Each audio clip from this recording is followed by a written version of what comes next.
श्री शिवाय नमस्तुभ्यम।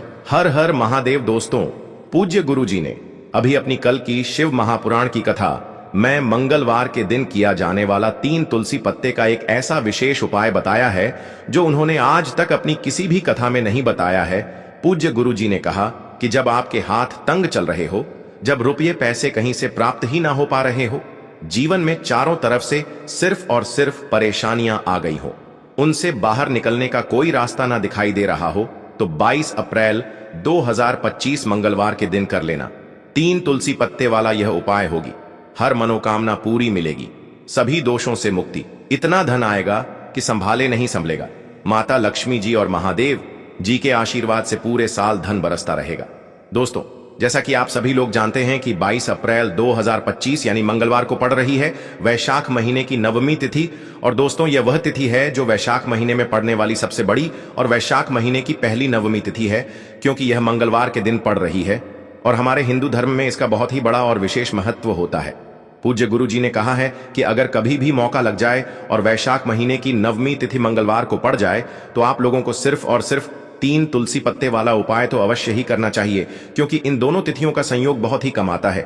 इसी के साथ दोस्तों, गुरुजी ने कहा है कि जब भी वैशाख महीने की नवमी तिथि पड़े तो आप लोगों को सिर्फ और सिर्फ तुलसी वाला उपाय तो अवश्य करना चाहिए। यह उपाय इतना खास है कि अगर आपने सही मुहूर्त पर सही क्रिया अनुसार 3 तुलसी पत्ते वाला उपाय कर लिया, जो प्राचीन काल के समय का महाउपाय है, तो मान के चलिए दोस्तों, महादेव जी के आशीर्वाद से आपके जीवन का कितना ही बड़ा दुख हो उससे आपको मुक्ति मिल जाएगी। आपकी कोई भी मनोकामना हो, मान लीजिए आप नौकरी की तैयारी कर रहे थे तो आपकी नौकरी लग जाएगी, आपका बंद पड़ा व्यापार चल पड़ेगा। और दोस्तों, आप जिस बीमारी से आप बहुत दिनों से परेशान थे, उस बीमारी से आपको मुक्ति मिल जाएगी। आपके जीवन में धन आना शुरू हो जाएगा, आपके जीवन में धन आने के नए नए रास्ते खुल जाएंगे। और मान के चलिए दोस्तों, फिर आपको किसी भी प्रकार की परेशानी का सामना नहीं करना पड़ेगा। इसीलिए दोस्तों, 22 अप्रैल मंगलवार के दिन आप लोगों को इस वाले उपाय को जरूर कर लेना है। भले ही आपने पूरे साल भर इस उपाय को न किया हो, पर अगर आपने इस वैशाख महीने में पड़ने वाली नवमी के दिन अगर इस वाले उपाय को कर लिया तो आपको इस उपाय को करने का वह फल मिलेगा जिसकी आपने कभी कल्पना भी नहीं करी होगी।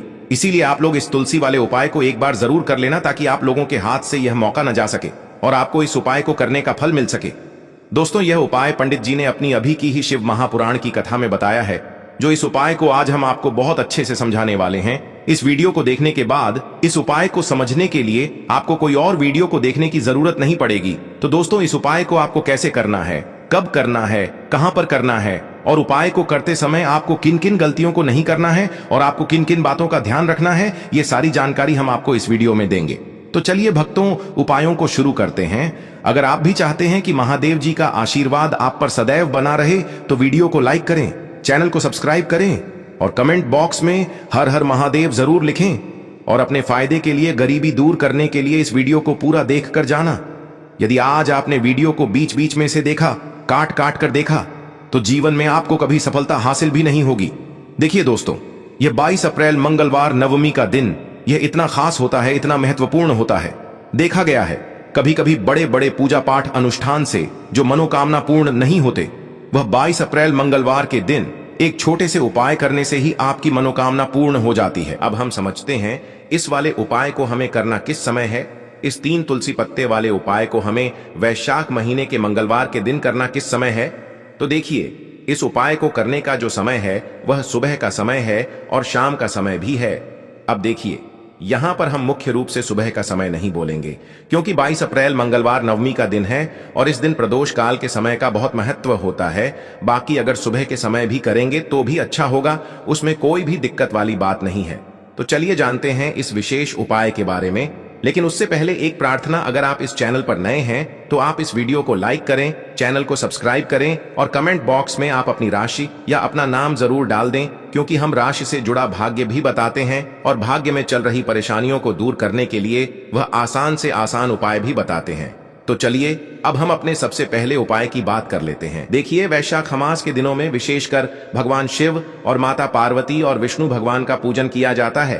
अब साथ ही साथ मंगलवार नवमी का दिन भी पड़ गया है, तो ऐसा समझ लीजिए आपके जीवन में धन भी आएगा, सुख भी आएगा, धन बढ़ेगा भी, और साथ ही साथ आपके जीवन के सारे संकटों को भगवान शिव जी दूर कर देंगे। तो चलिए सबसे पहले बात कर लेते हैं। सबसे पहले उपाय की, जो कि मंगलवार वाले दिन आपको विशेष कर करना है। और इस उपाय को करने से आपकी कोई भी ऐसी इच्छा, कोई भी विश जो अभी तक अधूरी है, पूरी नहीं हो रही है, तो आपकी बड़ी से बड़ी विश और मनोकामना भी पूरी हो जाती है। जब आप नवमी वाले दिन इस पहले उपाय को कर लेते हैं तो देखिए, आप सभी जानते हैं कि श्री हरि विष्णु जो है, उन्हें तुलसी दल सबसे प्रिय है। बिना तुलसी माता के श्री हरि विष्णु अधूरे हैं और बिना तुलसी पत्तों के श्री हरि विष्णु का भोग अधूरा है। अब श्री हरि विष्णु को प्रसन्न करके आप अपनी किसी भी मनोकामना को पूरा कर सकते हैं, क्योंकि श्री हरि विष्णु प्रसन्न हो गए तो आपकी कोई भी विश और इच्छा, मनोकामना अधूरी नहीं रहेंगी। देखिए, हम सभी के घरों में माता तुलसी का पौधा अवश्य ही होता है। तो देखिए, हमें तुलसी जी के पौधे से सबसे पहले तो 3 पत्ते तोड़ने हैं। देखो, एकादशी वाले दिन आपको तुलसी के पत्ते नहीं तोड़ने हैं। तो देखिए, तुलसी जी के आपको 3 पत्ते तोड़ लेने हैं और इन तुलसी जी के पत्तों को तोड़ने के बाद आपको 1 चुटकी हल्दी भी अपने साथ में लेनी है। हल्दी के अंदर आपको जल मिलाकर के पेस्ट के रूप में तैयार करना है और इसी के साथ में आपको एक दीपक भी लेना होगा। दीपक आप मिट्टी का भी ले सकते हैं, आटे का भी ले सकते हैं और इस दीपक में आपको शुद्ध घी डाल करके इसमें आपको लंबी रुई की बाती का प्रयोग करना है। देखिए दोस्तों, आपके पास है 3 तुलसी जी के पत्ते हैं।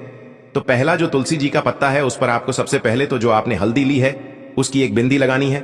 और पहला जो तुलसी जी का पत्ता है, आपके घर में भगवान विष्णु का चाहे कोई सा भी स्वरूप हो, चाहे लड्डू गोपाल जी का स्वरूप हो, या फिर भगवान कृष्ण की आपके मंदिर में प्रतिमा हो, या फिर भगवान श्री राम की प्रतिमाएं, उनके सामने आपको पहला तुलसी जी का पत्ता अर्पित करना है। अब देखिए दोस्तों, आपके पास जो 2 तुलसी जी के पत्ते हैं और आपके पास जो एक दीपक है, इन्हें आपको लेकर के पहुंचना है अपने ही घर में तुलसी जी के पौधे के पास में। देखिए, सबसे पहले तो आपके पास जो 2 तुलसी जी के पत्ते हैं, उन पर भी आपको हल्दी की एक बिंदी लगानी है और उन दोनों ही तुलसी जी के पत्तों को आपको अपने घर में तुलसी जी के पौधे के वहां पर ही अर्पित कर देने हैं। और इस प्रकार से यह दोनों पत्ते भी तुलसी जी के पौधे के पास में अर्पित करने के बाद अंत में जो आपके पास एक लंबी बाती का दीपक है, इसे आपको तुलसी जी के पौधे के पास में ही प्रज्वलित कर देना है। जो भी व्यक्ति अपने ही घर पर इस प्रकार से तुलसी जी के 3 पत्तों का यह उपाय कर लेता है, तो उसका परिवार हमेशा खुश रहता है। उसके परिवार में कभी भी कोई भी संकट उत्पन्न नहीं होता है और यदि आपके घर में जो भी गृह क्लेश है वह भी समाप्त होते हैं। तो इस प्रकार से यह सुंदर सा उपाय करना है। अब बात करते हैं अगले उपाय की। देखो, यदि आपके जीवन में आर्थिक संकट बहुत अधिक हो रहे हैं, धन की समस्या लगातार जीवन में बनी हुई है, एक रुपयों को प्राप्त करने के लिए आपको बहुत अधिक मेहनत कर रहे हैं, तो आज रात्रि में सोने से पहले आपको यह एक चमत्कारी दीपक का उपाय अवश्य करना है। या फिर यदि आपका जो व्यापार है, बिजनेस है, दुकान है, वह अच्छे से नहीं चल पा रही है, तो आज रात्रि में इस विशेष दीपक का उपाय आपको अवश्य करना चाहिए। देखो दोस्तों, दीपक हमारे घर में सभी नकारात्मक शक्ति को बाहर करता है। यह उपाय आपको साल में केवल 1 बार करने का ही मौका मिलता है। देखिए, इस उपाय के लिए आपको तुलसी जी की जो सूखी लकड़ी होती है उसे ले लेना है। देखिए दोस्तों, यदि आपके पास पुरानी तुलसी जी की लकड़ी है तो उसे आप ले सकते हैं, और यदि आपके घर में तुलसी जी जो लकड़ी है वह सूखी हुई है तो उसकी लकड़ी आप तोड़ करके इस्तेमाल कर सकते हैं। लेकिन आपको ध्यान रखना है कि सूर्यास्त से पहले पहले ही आपको यह जो तुलसी जी की लकड़ी है, इससे अवश्य ही तोड़ लेना है। तो इस उपाय के लिए आपको सबसे पहले तो एक मिट्टी का दीपक लेना होगा। चाहे तो आटे का दीपक भी ले सके, क्योंकि आटे का दीपक सभी दीपक में सर्वोत्तम माना गया है। इस दीपक के अंदर आपको शुद्ध घी का प्रयोग करना होगा और इससे दीपक के अंदर आपने जो तुलसी जी की लकड़ी ली है उसे भी रख देना है। लेकिन ये जो तुलसी जी की लकड़ी है, इसमें आपको चारों तरफ अच्छे से घी लगा लेना है। देखिए, गुरुजी ने बताया है कि जो तुलसी जी की लकड़ी है, यदि आप उपाय करते हैं और बहुत ही शीघ्रता से जल जाती है, तो इसके लिए आपको एक कार्य करना है। आपको थोड़ी सी रुई ले लेनी है और उस रुई को आपने जो तुलसी जी की लकड़ी ली है उस पर अच्छे से चारों तरफ लपेट देनी है। तुलसी जी की लकड़ी के ऊपर रुई लपेटने के बाद इसे आपको पूरा घी के अंदर डुबो लेना है। अब इसे आपको बाती के रूप में प्रयोग करना है। अब दोस्तों, इस दीपक को आपको प्रज्वलित कहाँ करना है?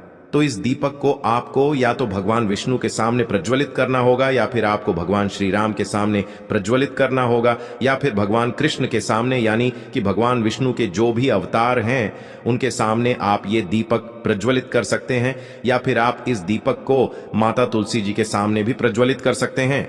पूज्य गुरु जी ने बताया है कि जो भी व्यक्ति इस प्रकार से तुलसी जी की डंडी से यह दीपदान कर देता है, उसके जीवन में कभी भी धन की समस्या नहीं होती है। इसीलिए आपको यह पूरे साल में केवल 1 बार ही मौका मिलता है।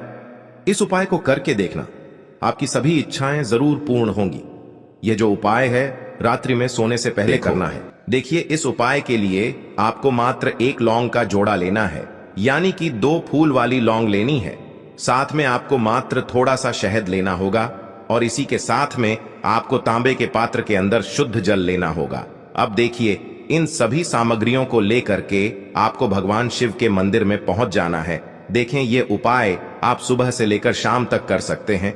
तो वो सबसे पहले तो आपके पास जो 2 फूल वाली लौंग हैं, उन्हें आपको शहद के अंदर अच्छे से डुबोना है, यानी कि दोनों लौंग पर आपको अच्छे से शहद का लेपन कर देना है। अब आपको जो आपके पास एक लोटा जल है, सबसे पहले तो उसे शिवलिंग पर धीरे धीरे समर्पित करना है और श्री शिवाय नमस्तुभ्यम इस मंत्र का जाप करते हुए समर्पित कर देना है। अब आपके पास जो 2 फूल वाली लौंग है, शहद से उसे आपको शिवलिंग पर अर्पित करना है और आपको प्रार्थना करनी है कि जीवन में जो रोग की स्थिति है वे समाप्त हो, जीवन के जो संकट और समस्याएं हैं वह सभी समाप्त हो, जीवन से जो कर्ज की समस्या है वह समाप्त हो। इस प्रकार से प्रार्थना करते हुए यह जो 2 फूल वाली लौंग ही शहद संयुक्त, इससे आपको शिवलिंग पर अर्पित कर देनी है। आपकी जो भी समस्या होगी इस मंगलवार के दिन अवश्य ही समाप्त हो जाएगी। तो इस प्रकार से आपको पहला उपाय करना है।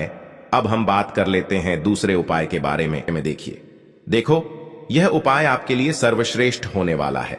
देखिए, इस उपाय के लिए आपको मात्र 5 हरे मूंग के दाने आपको साबुत लेने हैं, खंडित नहीं होने चाहिए। इस बात का ध्यान रखें। और इसी के साथ मैं आपको एक तांबे के पात्र के अंदर अपने घर से शुद्ध जल ले लेना है।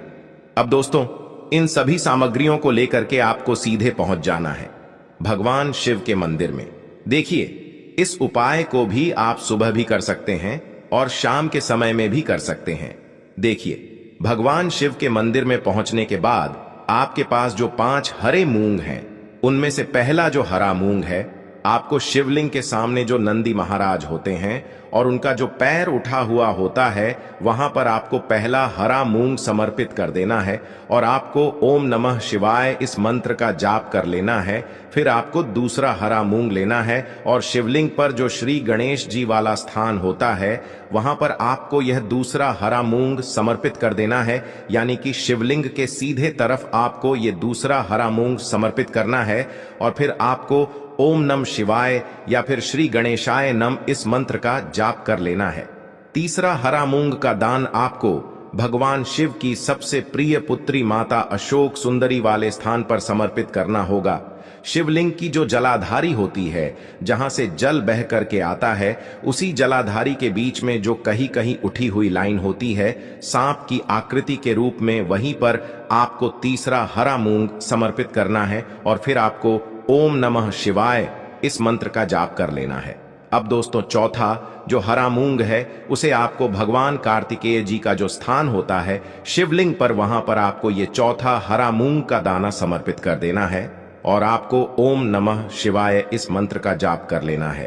अब दोस्तों, आपके पास जो 5वां और अंतिम हरा मूंग बचा हुआ है, उससे आपको उससे जल के पात्र के अंदर डाल देना है और इस हरे मूंग से युक्त जल से आपको भगवान शिव के शिवलिंग का अभिषेक कर देना है। जल आपको बिल्कुल धीरे धीरे समर्पित करते जाना है और लगातार आपको शिव महापुराण के मूल मंत्र श्री शिवाय नमस्तुभ्यम इस मंत्र का जाप करते रहना है। फिर आपको शिवलिंग के सामने बैठकर, यदि आप अपने बच्चों के लिए ये उपाय कर रहे हैं, यदि आप अपने बच्चों की बुद्धि ज्ञान और विवेक के लिए उपाय कर रहे हैं, तो उसके लिए आपको प्रार्थना कर लेनी है। या फिर व्यापार में वृद्धि करने के लिए ये उपाय कर रहे हैं, तो उसकी कामना करते हुए आपको प्रार्थना कर लेनी है। या फिर अपनी नौकरी के लिए कर रहे हैं, या फिर अपने इंटरव्यू के लिए, या फिर धन की प्राप्ति के लिए कर रहे हैं, जिस भी कामना के लिए आप उपाय कर रहे हैं, उसे परिपूर्ण करने के लिए आपको महादेव से प्रार्थना कर लेनी है और फिर आपको वापस अपने घर आ जाना है। पूज्य गुरु जी ने कहा है कि जो भी व्यक्ति इस उपाय को कर लेता है, तो यकीन मानिए आपके जीवन की जो सारे संकट, कष्ट और बाधाएं ही वो सभी समाप्त होंगे। अब हम बात करते हैं अगले उपाय की। इस उपाय के लिए आपको एक दीपक लेना है। दीपक आप मिट्टी का भी ले सकते हैं और शुद्ध आटा मढ़कर उसका दीपक भी आप तैयार कर सकते हैं। दीपक के अंदर गोल बाती का प्रयोग करना है और दीपक के अंदर आपको शुद्ध घी का प्रयोग करना है। इसी के साथ में आपको मात्र एक फूल वाली लौंग लेनी होगी। अब यह एक दीपक और एक फूल वाली लौंग लेकर के सीधा आपको पहुंचना होगा बरगद के वृक्ष के वहां पर। देखिए, सबसे पहले तो आपके पास जो एक फूल वाली लौंग है, उससे आपको बरगद के वृक्ष की जड़ में समर्पित करना है। देखिए, अगर आपके जीवन में कोई भी बड़ा संकट आने वाला है, कोई भी बड़ा कष्ट आने वाला है, तो वह इस उपाय के माध्यम से दूर होने वाला है। महादेव की विशेष कृपा रहेगी कि जो भी संकट आपके जीवन में आने वाला होगा, वह भी दूर हो जाएगा। तो आपको एक लौंग समर्पित करनी है बरगद के वृक्ष की जड़ में, और वहीं पर आपको जो है गोल बाती वाला दीपक जो आप लेकर के गए हैं, उससे भी वहां पर प्रज्वलित कर देना है। वटकेश्वर महादेव का स्मरण करते हुए देखिए, जब भी आपको जीवन में इस साल लगने लगे कि आपके जीवन में कुछ भी अच्छा नहीं चल रहा है, तब भी आप कोई उपाय करना है, तो इस प्रकार से आपको ये उपाय करना है। अब हम जान लेते हैं चौथे विशेष उपाय के बारे में। देखें, यदि आपके विवाह में, शादी में कोई भी समस्या आ रही है, यदि आपका जो कर्ज है वह दिन पर दिन बढ़ते ही जा रहा है, तो आपको ये चमत्कारी उपाय करना चाहिए। कोई भी समस्या अगर जीवन में है तो उसे दूर करने के लिए आप कोई उपाय करना चाहिए। मंगल दोष से जुड़ी हुई समस्या भी है, तब भी आपको ये उपाय करना चाहिए। देखिए, इस उपाय के लिए आपको एक तांबे के पात्र के अंदर अपने घर से शुद्ध जल लेना है, और इसी के साथ में आपको एक चुटकी लाल चंदन लेना होगा। अब आपको क्या करना है कि जो लाल चंदन आपने लिया है, उसे आपको उससे जल के पात्र के अंदर डाल देना है, और ये जल्द जो है आपको लाल चंदन से युक्त तैयार कर लेना है। और ये लाल चंदन से युक्त जल आपको भगवान शिव के मंदिर में लेकर के पहुंचना है। लेकिन ये उपाय भी आप सुबह से लेकर के शाम तक कर सकते हैं। अब दोस्तों, ये जो लाल चंदन से युक्त जल हैं, इससे आपको भगवान शिव के शिवलिंग पर धीरे धीरे अर्पित कर देना है, और आपको लगातार श्री शिवाय नमस्तुभ्यम इस मंत्र का जाप करते रहना है। देखिए, यदि आपके जीवन में विवाह से जुड़ी समस्या चल रही है, तो आपको मंगलेश्वर महादेव का स्मरण करना है, और जीवन में अधिक कर्ज की समस्या है तो आपको आरण मुक्तेश्वर महादेव का स्मरण करना है। देखना, एक दिन आपकी सब तरह की समस्या जल्दी ही समाप्त हो जाएगी। तो इस प्रकार से आपको ये चौथा उपाय करना है। अब हम जान लेते हैं अंतिम और पांचवें उपाय के बारे में। देखो, इस उपाय के लिए आपको लेना है एक गोल बाती का दीपक। आप चाहें तो मिट्टी का ले सकते हैं, या फिर घर से शुद्ध आटा मढ़कर उसका दीपक आप तैयार कर सकते हैं। इसके बाद आपको लेना है शुद्ध गाय का घी। अगर वो नहीं है तो कोई भी देसी घी इस्तेमाल कर सकते हैं, जिससे आपको दीपक प्रज्वलित करना है। देखो, अब ये सब सामग्री लेकर आपको जाना है प्रदोष काल में आपके घर पर तुलसी जी के घेरे के पास में। देखो, ये उपाय तो आपको अवश्य करना है। देखो, वहां पहुंचकर सबसे पहले वो दीपक आपको प्रज्वलित कर देना है, और ओम नमो भगवते वासुदेवाय नमः का 11 बार जाप करना है। उसके बाद आपको अपने सीधे हाथ में थोड़ी हल्दी लेकर उस दीपक में अपना नाम और गोत्र बोलते हुए डाल देना है। उसके बाद माता लक्ष्मी से आपको प्रार्थना करना है कि हे महालक्ष्मी, हमारी सभी दुख तकलीफों को दूर करो। हे महादेव, हमारे सब दुख कष्टों को खत्म करो। इस भावना से आपको ये उपाय करना